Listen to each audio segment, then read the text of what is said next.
Bharatiya Janata party के कार्यकर्ता के रूप में मैंने पंजाब में बहुत समय बिताया है।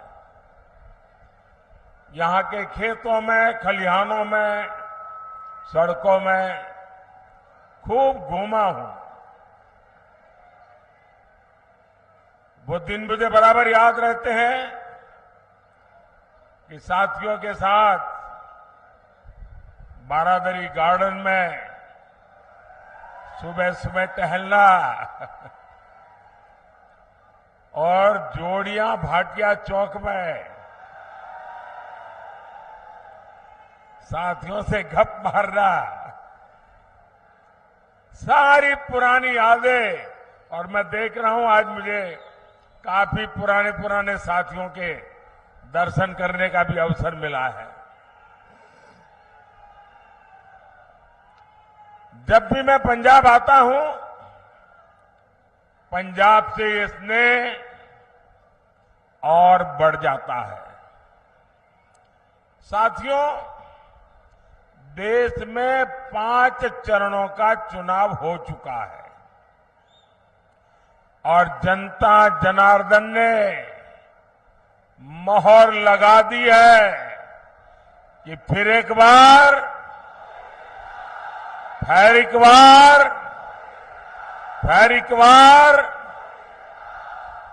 पंजाब भी अच्छे से जानता है कि उसे अपना वोट बेकार नहीं करना है। और आप तो जानते हैं, वोट उसे दीजिए जो सरकार बनाए, वोट उसे दीजिए जो विकसित पंजाब बनाने के लिए प्रतिबद्ध हो, जो विकसित भारत बनाने का संकल्प लेकर चला हो। और इसके लिए जरूरी है फिर एक बार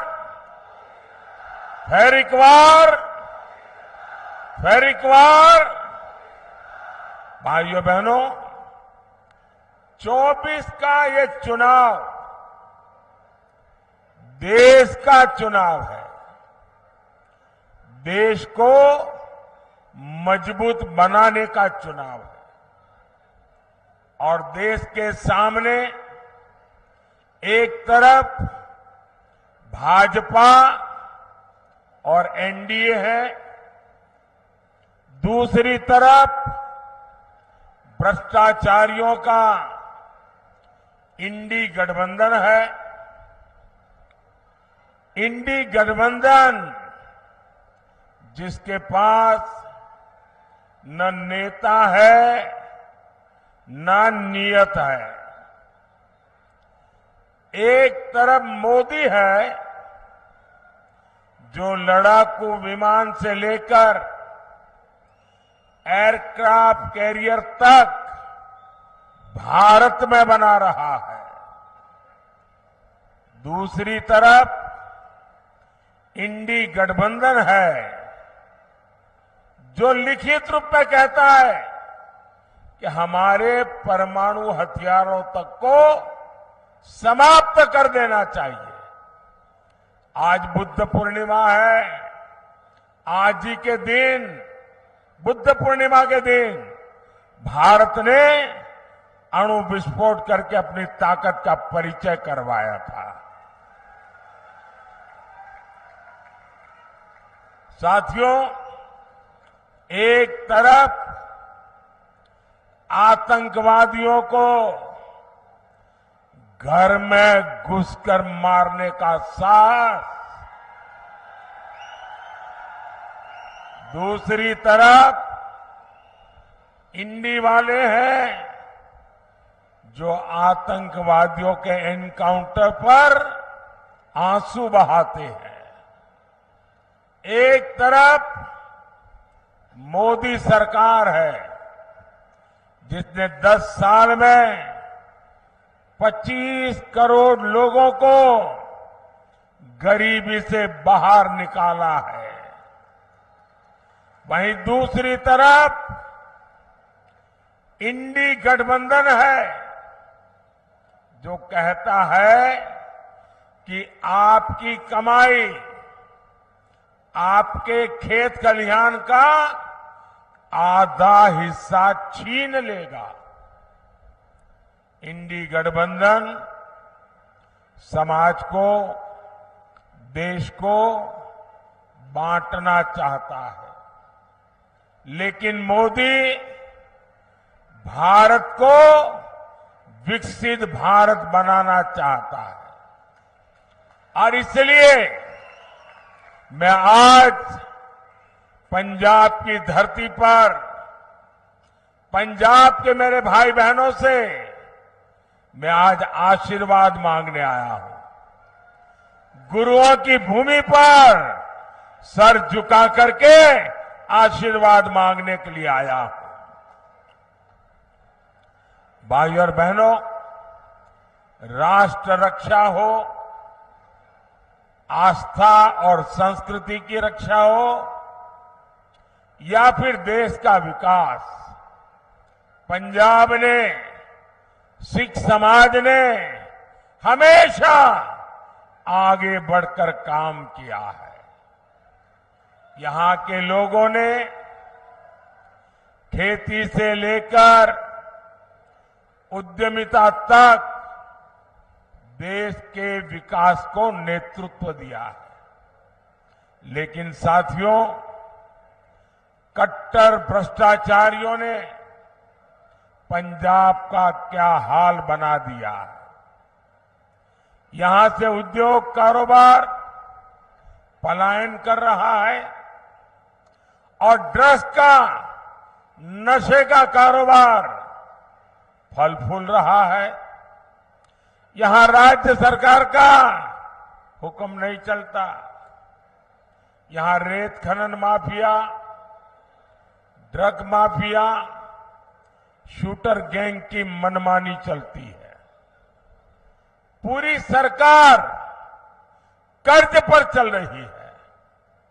सारे मंत्री संतरी मौज कर रहे हैं और जो कागजी सीएम है उन्हें दिल्ली दरबार में हाजिरी लगाने से ही फुर्सत नहीं है।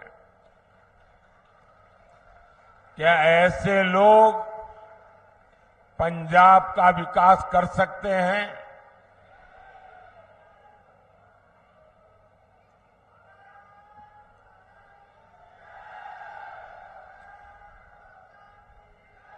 भाई और बहनों, यहां पंजाब में दिखावे के लिए दिल्ली की कट्टर भ्रष्टाचारी पार्टी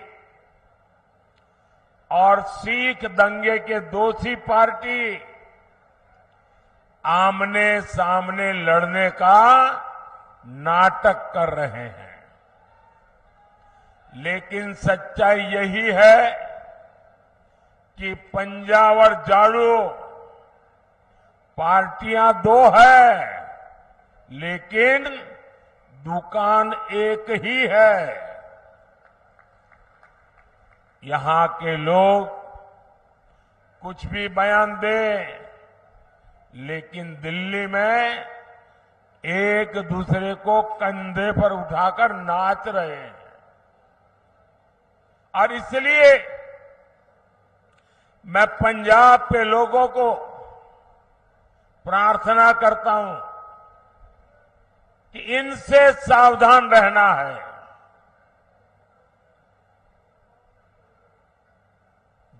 जिसको वो अपना गुरु मानते थे, वो अन्ना साहब हजारे के साथ भी जो धोखा कर सकते हैं, वो दिन में 10 बार झूठ बोल सकते हैं। ऐसे लोग न पंजाब का भला कर सकते हैं, न आपके बच्चों के भविष्य के लिए कुछ देख करके जा सकते हैं।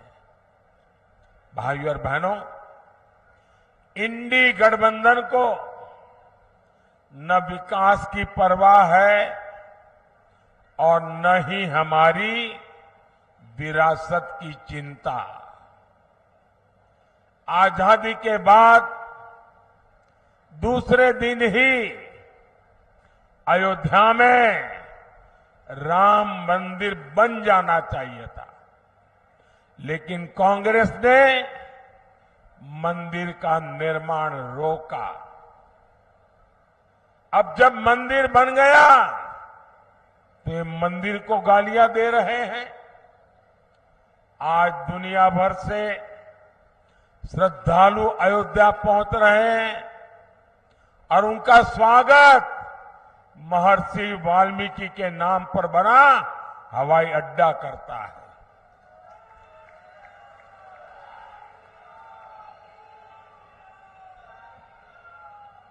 लेकिन इन्हें हर उस बात से नफरत है जिससे हमारी आस्था का सम्मान होता हो। साथियों, ये इंडी गठबंधन वाले गौर सांप्रदायिक है, ये गौर जातिवादी है, ये गौर परिवारवादी है। सत्ता के लिए ये किसी को भी धोखा दे सकते हैं। साथियों, यही कांग्रेस है जिसने सत्ता के लिए देश का बंटवारा किया और बंटवारा भी ऐसा किया कि 70 साल तक हमें करतारपुर साहिब को दूरबीन से दर्शन करने पड़ते थे और हर कोई इंसान अपमान महसूस करता है। मैं कांग्रेस वालों को कहता हूं कि जब बांग्लादेश की लड़ाई हुई 90,000 से ज्यादा पाकिस्तान के सैनिक सरेंडर कर चुके थे। 90,000 से ज्यादा पाकिस्तानी सैनिक हमारे कब्जे में थे। हुकुम का पत्ता हमारे हाथ में था। और साथियों, मैं विश्वास से कहता हूं, अगर उस समय मोदी होता,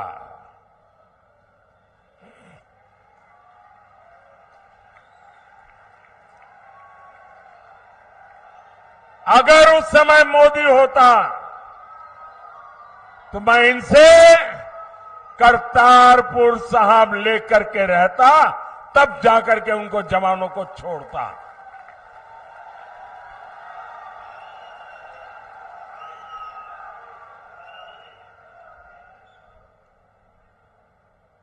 वो तो नहीं कर पाए, लेकिन मुझसे जितनी सेवा हो सकी, क्योंकि गुरुओं की सेवा इससे बड़ा कोई धन भाग्य नहीं होता है।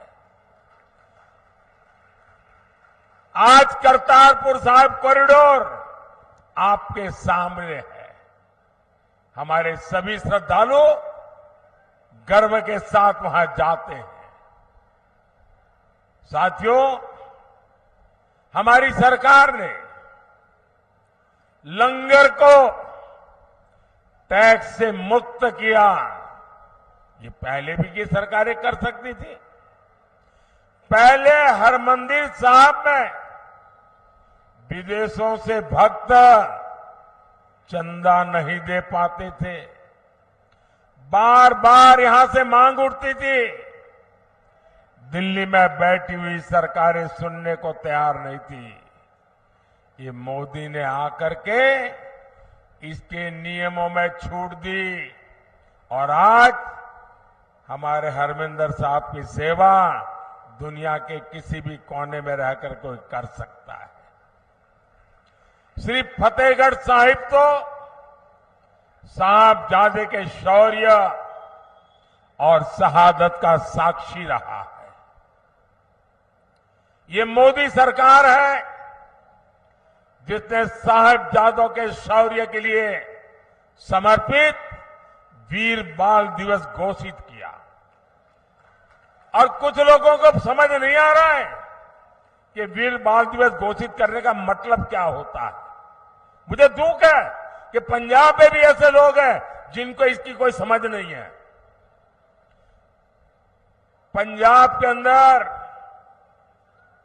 इस महान त्याग तपस्या के लिए मैं पंजाब में रहा हूं। कई दिनों तक हमारी माताएं बहनें, हमारा परिवार व्रत रखता है, जमीन पे सोता है।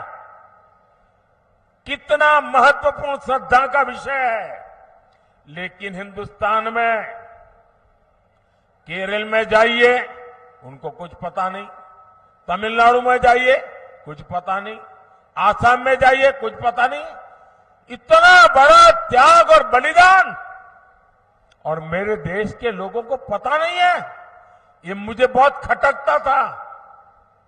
मैं चाहता हूं हिंदुस्तान के हर बच्चे के दिल दिमाग में साहबजादों का बलिदान हमेशा हमेशा रहना चाहिए। किसी भी बालक मन के लिए इससे बड़ी कोई प्रेरणा नहीं हो सकती। और इसलिए हमने वीर बाल दिवस के रूप में पूरे हिंदुस्तान में हर स्कूल, कॉलेज, गांव कार्यक्रम करने की परंपरा खड़ी की है। अगर पंजाब के लोग भी इस काम को न समझ पाए तो इससे बड़ा चिंता का विषय क्या हो सकता है। आपको याद होगा अफगानिस्तान में हमारे सिख परिवार संकट में थे। हम सभी को सुरक्षित वापस लाए। हम गुरु ग्रंथ साहब के स्वरूपों को भी अदब के साथ मेरा मंत्री जाके सर पे सम्मान के साथ लेकर के आया। साथियों, ये प्रधानमंत्री की बात छोड़ दीजिए, मेरा तो आपसे खून का नाता है। गुरु गोविंद सिंह जी के जो पहले पंच प्यारे थे, उसमें मेरा एक द्वारिका का पंच प्यारों में था जी। मेरा आपसे खून का रिश्ता है। इतना ही नहीं, आज अगर जामनगर में जाएंगे तो वहां जो सबसे बड़ा अस्पताल है वो गुरु गोविंद सिंह जी के नाम पर है, जिस जामनगर जिले में द्वारिका पड़ता है। लेकिन आप तक ये सत्य पहुंचाया नहीं जाता है। आपको जान करके खुशी होगी, और कभी फुर्सत मिले तो लखपत जाके आना। गुरु नानक साहब वहां विश्राम किया था। वो गुरुद्वारा भूकंप के अंदर क्षतिग्रस्त हो गया, करीब करीब ध्वस्त हो गया। मैं मुख्यमंत्री था, मैंने कहा मुझे वैसा ही गुरुद्वारा बनाना है जो गुरु नानक देव जी के समय के साथ। अब मेरे पास उसके लिए बनाने वाले लोग नहीं थे। मैंने देश भर में खोजा, उसके लिए मैं मिट्टी लाया, उन आर्टिजन को लाया जो बना सकते थे। और आपको खुशी होगी, आज कच्छ के रेगिस्तान में आखिरी गांव में लखपत में मैंने वो गुरुद्वारा वैसा ही बना दिया जैसा पहले था। और आज उसका मैं विस्तार भी कर रहा हूं। वहां कोई वोट नहीं है।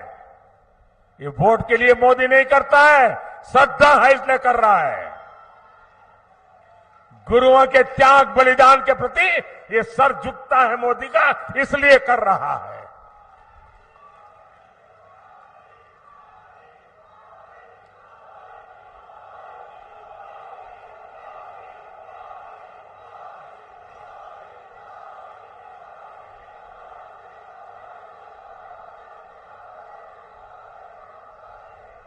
सबका साथ, सबका विकास की यही भावना बीजेपी एनडीए की पहचान है। भाइयों और बहनों, इंडी गठबंधन वालों के लिए अपने वोट बैंक का तुष्टीकरण ही सबसे बड़ा लक्ष्य है। बंटवारे से पीड़ित दलित भाई बहनों को, सिख भाई बहनों को मोदी भारत की नागरिकता दे रहा है। आप सोचिए, आजादी के इतने साल हुए, मेरे सैकड़ों सिख परिवार हैं जिनको नागरिकता नहीं दी गई, और आप थोकबंद वोट देते रहे। क्या पाया आप लोगों ने? सोचिए, साफ साफ बात करने वाला कोई मिलेगा नहीं आपको। और इसलिए आज मैं कह रहा हूं, ये लोग सीए का विरोध करते हैं। अगर सीए का विरोध करेंगे तो मेरे सिख भाई बहन जो पाकिस्तान में, बांग्लादेश में, अन्य देशों में प्रताड़ित होते हैं, वापस आते हैं, कौन संभालेगा उनको? मैं उसे मेरा कर्तव्य मानता हूं और इसलिए मैंने उनको नागरिकता देने का कानून बनाया है, वोट पाने के लिए नहीं बनाया है।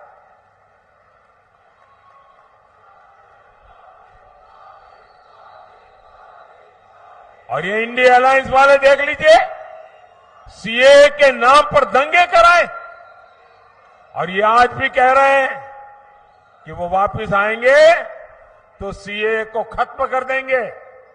आप मुझे बताइए, क्या बंटवारे के पीड़ित सिखों को भारत की नागरिकता देना गलत है क्या?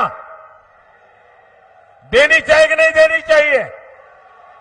मोदी सही कर रहा है कि नहीं कर रहा है? साथियों, गुरुओं ने हमें सामाजिक न्याय की सीख दी है। इसलिए भाजपा दलितों, पिछड़ों के सच्चे सामाजिक सशक्तिकरण पर बल दे रहा है। मोदी ने देश और दुनिया में बाबा साहब आंबेडकर को समर्पित पंचतीर्थ बनाए हैं। संत रविदास के अनुयायियों का तो बार बार मुझे बनारस में स्वागत करने का अवसर मिलता है। और अभी मध्य प्रदेश में जहां हमारी सरकार है, संत रविदास जी का भव्य मंदिर बना रहे हैं हम। काशी में संत रविदास जी की जन्मस्थली का विकास किया जा रहा है। गरीब का बेटा हर गरीब की चिंता करता है। हर जरूरतमंद को मुफ्त अनाज मिलता रहेगा। इसके लिए मैंने मुफ्त राशन की योजना चलाई है। मोदी 5 लाख रुपए तक के मुफ्त इलाज की सुविधा दे रहा है। मोदी ने जल जीवन मिशन शुरू किया है ताकि आपको घर में नल से शुद्ध पानी मिले। इससे प्रदूषित पानी से होने वाली अनेक घातक बीमारियों से हम बच पाएंगे। साथियों, पंजाब को 5 नदियों का आशीर्वाद मिला है। यहां के किसान मिट्टी से सोना पैदा करते हैं, लेकिन इंडिया वाले किसानों से भी झूठ बोलते हैं। इन्होंने किसानों से एक वायदा किया, पूरा नहीं किया है। ये भाजपा है जो किसान कल्याण को प्राथमिकता देती है। बीते 10 साल में पंजाब से गेहूं और धान की रिकॉर्ड खरीदी हुई है। 10 साल में हमने एमएसपी में 2.5 गुना वृद्धि की है। यहां पंजाब के हर किसान को पीएम किसान सम्मान निधि के करीब 30,000 रुपये एक एक किसान को 30,000 रुपये मिल चुके हैं।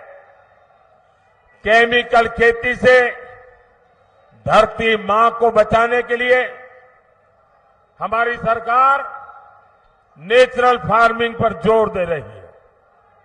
साथियों, भारत तभी विकसित होगा जब पटियाला जैसा हमारा सेंटर विकसित होंगे। आने वाले 5 साल में भारत एक बड़े मैन्युफैक्चरिंग हब बनने की तरफ आगे बढ़ रहा है।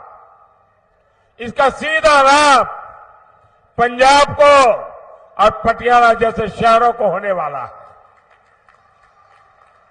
हमने एजुकेशन सेक्टर को विदेशी संस्थानों के लिए खोल दिया।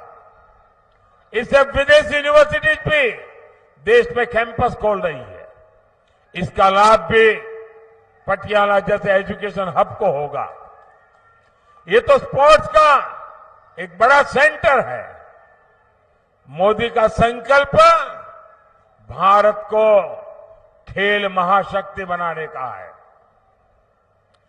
और 2029 जब यूथ ओलंपिक होगा, 2036 जब ओलंपिक होगा, भारत तैयारी कर रहा है ये ओलंपिक हिंदुस्तान की धरती पर हो।